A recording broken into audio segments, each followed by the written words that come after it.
Mayday, Mayday, Mayday. Ici le Fromveur 2. J'ai subi une explosion dans mon compartiment machine. L'alerte est donnée, le Fromveur 2, navire à passagers, est en détresse avec 130 passagers à bord au large de Ouessant. Le CROSS évalue la situation et met en œuvre les moyens de secours pour assister le navire. Un navire qui a été victime d'une explosion à bord, explosion en salle des machines, avec un début d'incendie.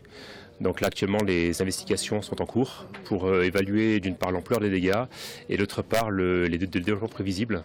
Sur place, dans l'anse du Stif, l'Abeille Bourbon, 6 vedettes SNSM, un bâtiment de la Marine nationale sont mobilisés, ainsi que 4 hélicoptères.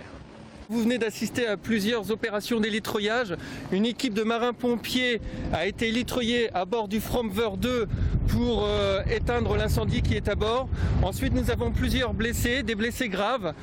Après l'élitroyage de ces blessés graves et l'intervention de l'équipe pour éteindre l'incendie, un gigantesque radeau est mis à l'eau pour évacuer 130 passagers, des jeunes de différents lycées qui jouent les occupants.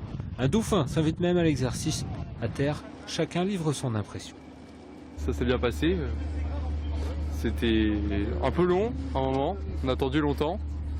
Et puis après on est passé dans le radeau et puis ensuite on est monté sur la vedette SNSM et on est parti. Je pense qu'il y avait un grand problème de communication parce qu'ils n'ont pas dit comment on doit l'utiliser, non plus comment on doit faire. Et j'imagine dans des situations de crise, ça va être vraiment un grand problème avec la panique et tout. En début d'après-midi, l'évacuation est terminée. Les blessés sont traités dans un poste médical avancé installé dans la gare maritime d'Ouessant. L'exercice permet de valider le dispositif hors sec.